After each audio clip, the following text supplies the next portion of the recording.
pessoal, dando continuidade ao nosso assunto de gametogênese, certo? A gente vai falar um pouquinho agora sobre a fecundação. A fecundação, pessoal, é comum as pessoas associarem a sexualidade ao ato sexual.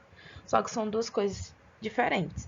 Sexualidade é quando a pessoa sente atração, desejo ou afeto por outra pessoa. O ato sexual é a intimidade, uma intimidade que você tem com determinada pessoa, certo? E isso acontece principalmente durante o amadurecimento, onde vem um desejo sexual.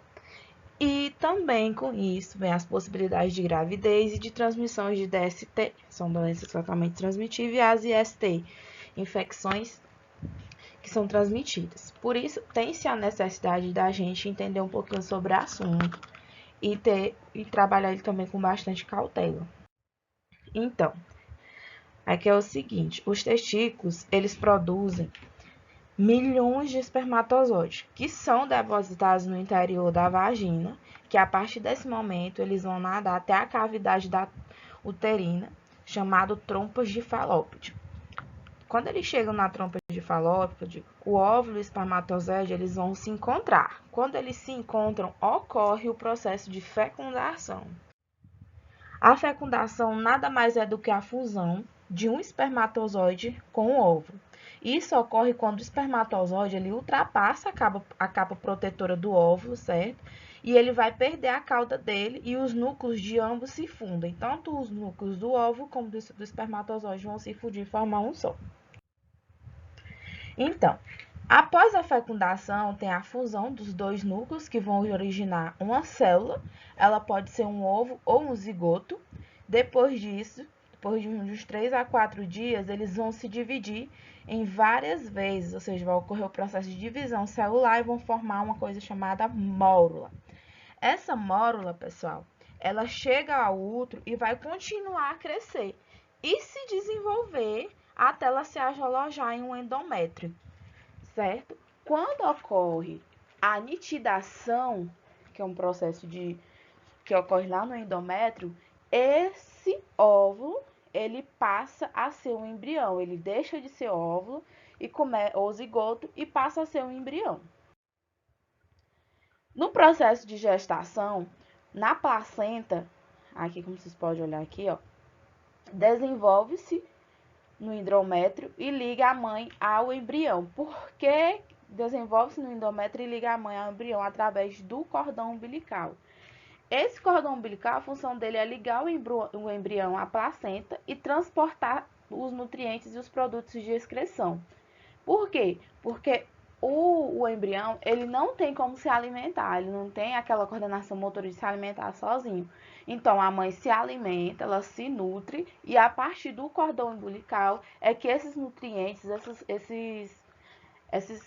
esses nutrientes, eles vão para o bebê. Esse bebê, ele fica dentro de um saco amniótico, certo? Que é uma bolsa cheia de líquido amniótico que contém o embrião e protege dos choques. Então, quando a pessoa fala que, certa pessoa está grávida, ele levou um tombo, caiu em alguma coisa. Não aconteceu nada com o bebê, é graças também a este saco amniótico. Uma coisa muito importante que a gente deve saber é sobre os métodos contraceptivos. Os métodos contraceptivos, eles são de extrema importância, pois eles não protegem apenas gravidez. Ele também protege contra as doenças que o Brasil, ele é caracterizado como também os países que tem mais, as pessoas têm mais DSTs, certo? E muitas vezes por falta de descuido mesmo das pessoas. Os métodos contraceptivos, pessoal, eles podem ser naturais e artificiais. Os métodos contraceptivos naturais, eles vão se basear, por exemplo, no cálculo do período fértil de uma mulher. No caso, o método do calendário é um. Em que o período de 10 dias, os 5 dias antes e depois da ovulação, durante o qual a probabilidade de fecundação é maior. Então, se a mulher sabe que a ovulação ocorre por volta do 14º dia, o período fértil deverá acontecer entre o 9º e o 19º dia, a contar a partir do primeiro dia de menstruação.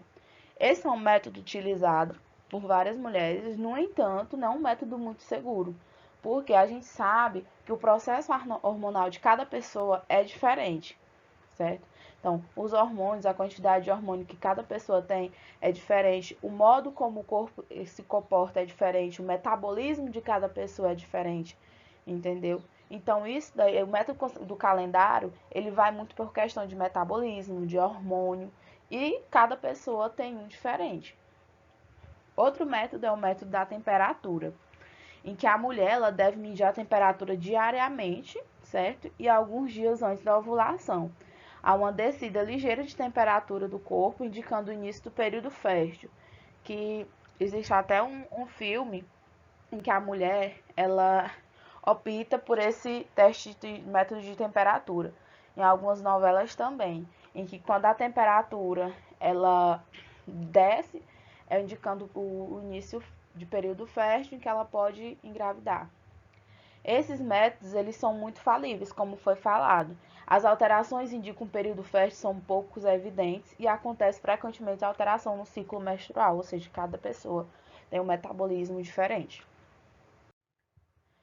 Os métodos artificiais, eles podem ser reversíveis e irreversíveis. Os reversíveis são aqueles que permitem que a mulher possa engravidar depois de interromper a sua utilização, como é o caso de anticoncepcionais, camisinhas. E os irreversíveis são as cirurgias que esterilizam definitivamente tanto o homem como a mulher e ela não possa mais ter nenhum e ela não possa mais ter. E quais os métodos contraceptivos artificiais reversíveis? Temos a pílula, que é o anticoncepcional. Ele é um comprimido diário que toma durante 21 dias e suspende durante 7 dias. Durante esses 7 dias, são os dias que a menstruação vai aparecer, certo? O anel vaginal, ele é um anel plástico bem flexível, que ele é introduzido na vagina durante 3 semanas, libertando os hormônios. E na quarta semana aparece a menstruação. E tem também os adesivos contraceptivos, que esses adesivos eles que libertam os hormônios através da pele e colocam durante 3 semanas. Na quarta semana aparece a menstruação. No entanto, pessoal, esses métodos eles não evitam as infecções sexualmente transmissíveis e também interferem quimicamente no equilíbrio hormonal do ciclo sexual feminino. Os métodos hormonais. Tem muitas pessoas, não sei se vocês já ouviram falar que tem muitas mulheres ou garotas que falam que após tomar os anticoncepcionais, elas começam a engordar, umas começam a emagrecer demais. Então, é por isso que deve-se procurar um ginecologista antes de introduzir qualquer tipo de remédio contraceptivo, porque você vai no ginecologista, você vai conversar com o médico, ele vai analisar seu caso e você vai lhe dar uma receita de determinado remédio, certo? Com a quantidade de hormônio exata que você, ou aproximada que você precisa utilizar a cada dia, até porque tomar hormônio por 21 dias não é como tomar copo de água todo santo dia. Muitas pessoas falam que são até bombas, como se fosse, entre aspas, bombas atômicas para o corpo. E tem também os métodos contraceptivos artificiais, irreversíveis, que é a laqueação das trompas, que é uma operação que corta ou bloqueia as trompas, impedindo que os espermatozoides penetrem nas trompas. Esse procedimento ele é 100% eficaz e, no entanto, não evita infecções sexualmente transmissíveis. E a vasectomia também, que é uma operação que vai cortar os canais diferentes do homem, impedindo que os espermatozoides cheguem até a uretra. O sêmen do homem ele passa a ser estéril. Esse procedimento ele é 100% eficaz. No entanto, ele também não evita contra as infecções ou as DSTs.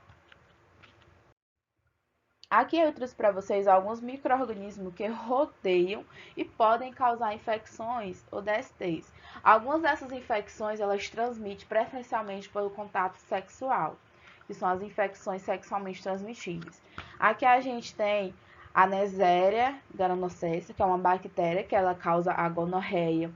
Temos o VHB, que causa hepatite.